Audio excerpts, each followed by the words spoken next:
6 గ్యారెంటీలు, 420 పథకాలు, అంతే కదా. ఒకే ఒక్క పథకం అమల్లోకి వచ్చింది, అది మహిళలకు ఉచిత బస్సు అని చెప్పి చెప్తా ఉన్నారు. మహిళలు కూడా ఈరోజు ఏకకంఠంతో చెప్తున్న మాట ఏంటంటే, మేము ఎప్పటికీ తిరుగుతామా బస్సులలో, మాకు రోజు ఉపయోగపడేదా, లేకపోతే మా జీవన ప్రమాణానికి ఏమైనా ఉపయోగపడేదా, ఎన్నడో ఒక్కనాడు బస్సు ఎక్కుతాం కదా, దానివల్ల మాకు పెద్ద ఉపయోగం ఏం లేదు అని మహిళలు కూడా దాని పెద్దగా ఏం వర్షిస్తలేరు. కాకపోతే వచ్చిన కొత్తలో ఎవరన్నా ఇట్లనే తీర్థయాత్రలు పోయేటోళ్ళు వాళ్ళు వీళ్ళు ఉపయోగించుకుంటున్నారు, దాన్ని వాస్తవంగా ఉపయోగించుకుంటున్నారు. రెగ్యులర్గా బస్ ఎక్కే వాళ్ళు టికెట్ తీసుకోకుండా ప్రయాణం చేస్తున్నారు, అది వాస్తవం. కానీ ఒకే ఒక్క పథకం అమలైంది, అందులో 420 420 ప్రమాణాలు చేసి ఒకే ఒక్క ప్రమాణాన్ని తీర్చి మేము 6 గ్యారెంటీలు పూర్తి చేసినామనే మాట ఇది డొల్ల మాటలు చెప్పుకుంటా ఉంది ప్రభుత్వం. ముఖ్యంగా రేవంత్ రెడ్డి ఆయన ముఖ్యమంత్రి అవుతానని అనుకోలేదు. పిసిసి అధ్యక్షునిగా ఏది తోస్తే అది ప్రమాణం చేసేసి ఓట్లు వేయించుకుంటే నా పార్టీకి ఎక్కువ సీట్లు సాధించుకోవాలనే ఆలోచనతో ఆయన నోటికి వచ్చిన అబద్ధం ఆడిండు. నోటికి వచ్చిన అబద్ధం ఆడిండు, ప్రజలు కూడా గుడ్డిగా నమ్మిండ్రు.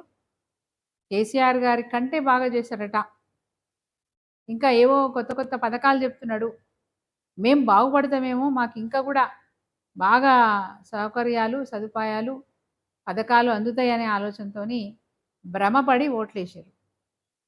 సరే, రేవంత్ రెడ్డి గారు ఊహించుకోకుండా ఆయన కల కూడా కనలే సీఎం అయినాడు. సీఎం అయిన తర్వాత ఇప్పుడు ఏం చేయాలని అర్థమవుతలేదు ఆయనకు. ఎందుకంటే గతంలో ఆయన శాసనసభ్యుడిగా పనిచేస్తున్నాడు, పార్లమెంట్ సభ్యునిగా పనిచేస్తున్నాడు. ఆయనకున్న అనుభవానికి ఏ ప్రభుత్వం అయినా ప్రతి సంవత్సరం బడ్జెట్ సమావేశాలు ఏర్పాటు చేస్తుంది, అంతే కదా. ఆ సంవత్సరం అంతా కూడా మనకు వస్తున్న రాబడేంది, ఖచ్చితంగా మనకు అయ్యే ఖర్చు ఏంటి, అనుకోని ఖర్చులు ఏమొస్తాయి, అంచనాలతో సహా బడ్జెట్ ప్రవేశపెట్టుకుంటారు. సో బడ్జెట్లోనే టోటల్ ఫిగర్ ఉంటుంది, ఆన్లైన్లో కూడా ఉంటుంది. సో ఒక శాసనసభ్యుడిగా పనిచేసిన వ్యక్తికి, ఒక పార్లమెంట్ సభ్యుడిగా పనిచేసిన వ్యక్తికి ఖచ్చితంగా ఇవన్నీ ఆధారాలు ఉంటాయి. రాష్ట్రానికి ఎంత ఆదాయం ఉందో తెలుస్తుంది, రాష్ట్రానికి ఎలాంటి ఖర్చులు ఉన్నాయో తెలుస్తుంది, ఆదాయాలను పంచుకునే అవకాశాలు ఎట్లా ఉన్నాయని తెలుస్తుంది. అన్ఫోర్సీన్ అంటే అనుకోని ఖర్చులు ఏమైనా వస్తే వాటిని ఎట్లా మనం తట్టుకోవాలనేది కూడా బడ్జెట్ సెపరేట్గా కేటాయించి పెడతారు. సో ఇవన్నీ తెలిసి ప్రజల్ని మోసం చేసి దాన్ని కప్పుపుచ్చుకోవడానికి ప్రభుత్వంలోకి వచ్చిన తర్వాత ఖజానా ఖాళీ అయింది, అప్పు మిగిల్చిపోయిందని చెప్పి రేవంత్ రెడ్డి గారు మాట్లాడుతూ ఉన్నారు. అదొకటే కాదు, అసలు ఆయన కనీసం రైతులకు రుణమాఫీ చేయలేదు. మీరు పరిగెట్టండి, ఇప్పుడు ఉరకండి, మీరు ఉరకండి, బ్యాంకులోకి పోండి, ఇప్పుడే పోయి తెచ్చుకోరి, ₹1,00,000 అప్పు ఉంటే ఇంకో ₹1,00,000 తెచ్చుకోపోరి, 2 లక్షలు రుణమాఫీ చేస్తా, రేపు డిసెంబర్ 9 తారీఖు నాడు నేను ప్రమాణ స్వీకారం చేస్తా. ఆయన ఆఖరికి 29వ తారీఖు నాడు పోలింగ్ ఉంటే 27, 28 రోజుల తారీఖు కూడా చెప్పిండు, మా ప్రభుత్వం వస్తుంది, మేము డిసెంబర్ 9 తారీఖు నాడు 2 లక్షల రుణమాఫీ చేస్తా అని చెప్పిండు. వచ్చిందండి ఇప్పటివరకు రాలేదు. రైతు భరోసా, రైతు బంధు వద్దు, రైతు భరోసా అని చెప్పిండు. రైతు భరోసా దిక్కులేదు, రైతు బంధు కూడా దిక్కు లేకుండా చేసిండు. అంటే ఏదైనా అబద్ధాల పునాది మీదనే ఆయన పరిపాలన కొనసాగుతూ ఉంది. రేపు అవే పిల్లర్లు అదే స్లాబ్ అని అనుకుంటున్నాడు. ఈ పునాదే చక్కగా లేకపోతే ఆ పిల్లర్లు నిలబడై ఆ స్లాబ్ కూడా నిలబడదు, ఎప్పుడో ఒకప్పుడు కుప్ప కూలిపోతుంది, దాంట్లో అనుమానం ఏం లేదు. ప్రజల్ని మోసం చేసినోడు, రైతు ఏడుపును చూసినోళ్ళు ఎప్పుడు కూడా రాజ్యం నిలవదనేది ఇప్పుడు కాదు, ఎప్పటి నుంచో ఆ నానుడి ఉంది. సో ఈ రాష్ట్రాన్ని ఆగం చేస్తున్నారు కాంగ్రెస్ పార్టీ ప్రభుత్వం అని చెప్పి నేను అనుకుంటా ఉన్నాను. ఎందుకంటే సంతోషంగా ఉన్న ప్రజలు ఇప్పుడు మంచినీళ్ళ కష్టాలు, సాగునీళ్ళ కష్టాలు, కరెంటు కష్టాలు, వాటితో పాటు గతంలో ఏ విధంగా అయితే ఎరువుల కోసం విత్తనాల కోసం మరి క్యూ లైన్లలో చెప్పులు పెట్టేదో, ఇప్పుడు అట్లనే ఆధార్ కార్డులు, పాస్బుక్లు, మళ్ళీ అవే చెప్పులు, అవే రాళ్ళు ఈరోజు క్యూ లైన్లలో కనిపిస్తూ ఉన్నాయి. గత వైభవం, కాంగ్రెస్ పార్టీ వైభవం ఎట్లా ఉండేదో మళ్ళీ ఆ వైభవం ఈరోజు కనిపిస్తూ ఉంది గ్రామాలల్లో. నీళ్ళ కష్టాలతోని, కరెంటు కష్టాలతోని అనేక కష్టాలు ఈరోజు ప్రజలకు ఉన్నాయి. మోసపూరితమైనటువంటి మాటలు, ప్రగల్భాలు పలుకుతాడు ఆయన. 30,000 మందికి ఏది ఉద్యోగాలు ఇచ్చేసినా, నేను వచ్చినాక 4 నెలలకే ఉద్యోగాలు ఇచ్చేసినా అని మాట్లాడతాడు. నిజంగా ఆయన దేవుళ్ళ మీద కూడా ప్రమాణాలు చేస్తాడు. రమ్మనండి మా లక్ష్మీనరసింహస్వామి దేవాలయానికి వచ్చి ప్రమాణం చేయమనండి. ఈ 30,000 మందికి మీరు పోస్టింగ్ ఆర్డర్స్ ఇచ్చారు, ఉద్యోగ నియామకాల పత్రాలు ఇచ్చారు. మరి ఆ పత్రాలు తీసుకున్న ఉద్యోగులను అడగండి, మీకు వీలైతే మీరు కూడా అడగండి, వాళ్ళకు పరీక్ష ఎప్పుడు పెట్టారు, పరీక్షకి అసలు నోటిఫికేషన్ ఎప్పుడు ఇచ్చారు, నోటిఫికేషన్కి ఎప్పుడు దరఖాస్తు చేసుకున్నారు, ఎప్పుడు వాళ్ళకి హాల్ టికెట్ వచ్చింది, ఎప్పుడు పరీక్ష రాశారు, ఎప్పుడు ఇంటర్వ్యూ అయ్యింది. కేసీఆర్ గారి పాలనలో నోటిఫికేషన్ వచ్చింది, రాత పరీక్ష అయింది, ఇంటర్వ్యూ అయింది. కేవలం నియామక పత్రాలు ఈరోజు రేవంత్ రెడ్డి ఇచ్చి నేను ఉద్యోగాలు ఇచ్చిన అని చెప్పి మరి అబద్ధపు మాటలు చెప్పుకొని ప్రచారం చేసుకుంటా ఉన్నాడు. గతంలో కేసీఆర్ గారి ప్రభుత్వం 2 లక్షల పైచిలకు ఉద్యోగాలు, ప్రభుత్వ ఉద్యోగాలు కల్పించింది. ప్రైవేటు సంస్థల్లో ఉద్యోగాలు అంటే సాఫ్ట్వేర్ ఇంజనీర్సు, లేకపోతే ఇంజనీర్లుగా ఉండి అనేక రంగాలలో నిష్ణాతులైనటువంటి వాళ్ళ పిల్లలకి, స్కిల్స్ ఉన్న పిల్లలకి 30 లక్షల మందికి ఉద్యోగాలు కల్పించింది కేసీఆర్ గారి ప్రభుత్వం, కేటీఆర్ గారి నాయకత్వంలో, వారి సారథ్యంలో. అనేక పరిశ్రమలను ఈ తెలంగాణ రాష్ట్రానికి తీసుకొచ్చి దాదాపు 30 లక్షల మందికి నేరుగానో లేకపోతే డైరెక్ట్గానో ఇండైరెక్ట్గానో మరి ఉద్యోగ అవకాశాలు కల్పించిన ప్రభుత్వం ఏదైనా ఉంది ఈ దేశంలో అంటే అది 100% బీఆర్ఎస్ పార్టీ ప్రభుత్వమే. ఆ రోజు అనేక మంది యువతకు ఉపాధి అవకాశాలు కల్పించింది.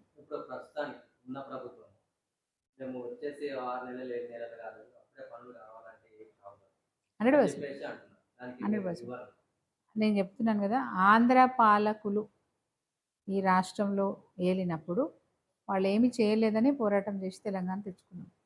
ఒక విజన్ ఉన్న నాయకుడుగా నేను స్పష్టంగా చెప్తా ఉన్నా. ఫస్ట్ అసెంబ్లీలోనే తెలంగాణ రాష్ట్రం ఏర్పడిన తర్వాత గౌరవ తొలి తెలంగాణ ముఖ్యమంత్రి గారు ఆ రోజు 2014లో ముఖ్యమంత్రి అయిన వెంటనే ఫస్ట్ బడ్జెట్ సమావేశంలో 42 పథకాలు చేసినారండి. 42 పథకాలు నేరుగా బడ్జెట్ సమావేశాలు జరిగిన వెంటనే నెక్స్ట్ మంత్ నుంచే ప్రజలకు అందించాల్సిన పథకాలను అందించినారు. అంటే ఒక విజన్ ఉన్న నాయకుడు ఉంటే ఏదైనా సాధ్యమవుతుంది. మేము అధికారంలోకి వచ్చినాక, మేము జూన్లో అధికారంలోకి వచ్చినాం, జూలై నుంచే పథకాలు మేము అమల్లోకి తీసుకొచ్చినాం, అంతే కదా. అప్పుడు కూడా ఆంధ్ర నుంచి విడబడ్డ ఈ ప్రాంతంలో అప్పుడు కూడా ప్రభుత్వానికి అప్పులు ఉన్నాయి. కానీ ఒక విజన్, ఒక దార్శనికత ఉండాలా. ఎట్లా చేస్తే తెలంగాణ బాగుపడుతుంది, ఎట్లా చేస్తే రాష్ట్రం బాగుపడుతుంది, ఏ విధంగా ప్రజలకి నేను ఏం చేయాలి, ఏ రంగానికి ఏం చేయాలి, అది వ్యవసాయ రంగమా, లేకపోతే నేత కళాకారుల, గీత కార్మికుల, మత్స్యకారుల, పాడి రైతుల, ఏ రంగానికి నేను ఏం చేస్తే బాగుపడుతుంది ఈ రాష్ట్రం అనే ఒక విజన్ ఉండాలి. ఓ ప్లాన్ లేదు, ప్రణాళిక లేదు, ఆలోచన లేదు, ఏమీ లేదు. గుడ్డెద్దు పోకడ పోయినట్టు పోతున్నారు అంతే. గుడ్డెద్దు చేనులో పడితే ఏమవుతుంది, అదే జరుగుతుంది ఈరోజు ఈ రాష్ట్రంలో. నిజంగా చెప్పాలంటే రాక్షస పాలన అని చెప్పక తప్పదు. ఎందుకంటే రేవంత్ రెడ్డి గారు తను చెప్పిన ప్రమాణాలు అబద్ధాలని తెలిసి తప్పించుకోవడానికి, తన అబద్ధాలు చెప్పాడని ప్రజలు గుర్తించక ముందే కన్ఫ్యూజ్ చేసే ప్రయత్నం, ప్రతిపక్షాలు తనని అడగక ముందే కన్ఫ్యూజ్ చేసే ప్రయత్నం చేస్తూ రకరకాల కార్యక్రమాలు చేస్తూ ఉన్నాడు. ఆయన ఎప్పుడో ఆ పరాకాష్ట అనేది ఎప్పుడో నాడైతే వస్తుంది.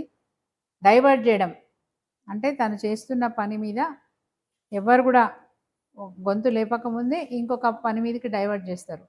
కాన్సన్ట్రేషన్ని డైవర్ట్ చేసేదని నిష్ణాతుడు, అంతే కదా. దొంగ ఏం చేయాలి, తప్పించుకోవాలంటే ఏం చేయాలి, దొంగ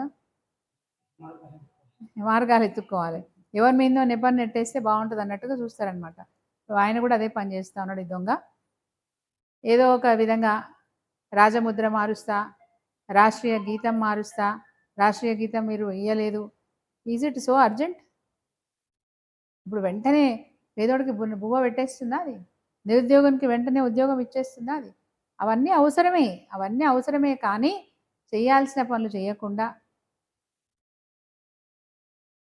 నెమ్మదిగా అందరినీ సంప్రదించి చేయాల్సిన పనులను ఆగమాగంగా ఎవరిని సంప్రదించకుండా ఒక నియంత పోకడ ఆ వ్యవహారం అట్లుంది ఆయనది. గత ప్రభుత్వంలో ఏ పని చేయలేదని చెప్పేసి ఈ ప్రభుత్వాన్ని గెలిపించిందని అంటున్నారు. కరెక్టే. ప్రజలు ఏంటి? వాస్తవమే. గతంలో ఉన్న ప్రభుత్వము ఏ పని చేసినా అది చాటింపు వేసుకోలే, డప్పు కొట్టుకోలే, ప్రచారం చేసుకోలే. అప్పటి ప్రభుత్వం చేసిన తప్పిదమే అది.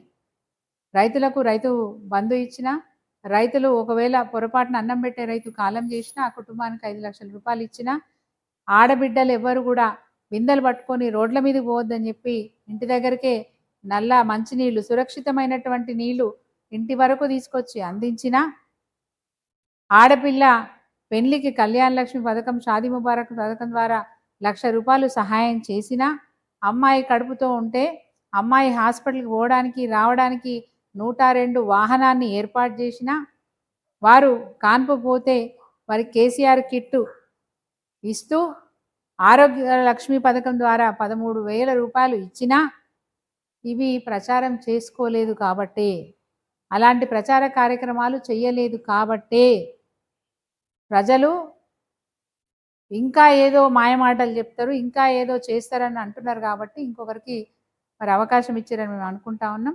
ఇప్పుడు ప్రజలు కూడా రియలైజ్ అవుతూ ఉన్నారు. నిజం చెప్పేటోళ్ళు ఎట్లుంటారు, అబద్ధాలు చెప్పేటోళ్ళు ఎట్లుంటారో ప్రజలు కూడా రియలైజ్ అవుతూ ఉన్నారు. అన్ని రకాలుగా సబ్బండ వర్ణాలకు ఆ రోజు కేసీఆర్ గారి ప్రభుత్వం అన్ని రకాలుగా సహాయం చేసింది. అది కళాకారులు కావచ్చు, ప్రతి ఒక్కరికి కూడా, ఈవెన్ మీలాంటి జర్నలిస్టులకు కూడా ఒక సంక్షేమ నిధిని ఏర్పాటు చేసింది. 100 కోట్ల రూపాయలను కేటాయించి ఒక సంక్షేమ నిధిని ఏర్పాటు చేసి ఆ కమిటీ ద్వారా జర్నలిస్టులందరికీ కూడా ఆపద వచ్చినా సంపద వచ్చినా వాళ్ళకి ఏదైనా అవకాశాలు ఉన్నా మరి ఈ సంక్షేమ నిధి ద్వారా వాళ్లకు సహాయం అందించాలనే ఉద్దేశంతో అన్ని రంగాల వాళ్ళకు న్యాయం చేసిన ఏకైక ప్రభుత్వం ఈ దేశంలో ఏదైనా ఉందంటే అది తెలంగాణ బీఆర్ఎస్ ప్రభుత్వం అని చెప్పక తప్పదు. అంత అని ఎన్ని చేసినా ప్రచారం చేసుకోలేదు కదా, ఏమీ చేయలేదంటే ప్రచారమే చేసుకోలేదు.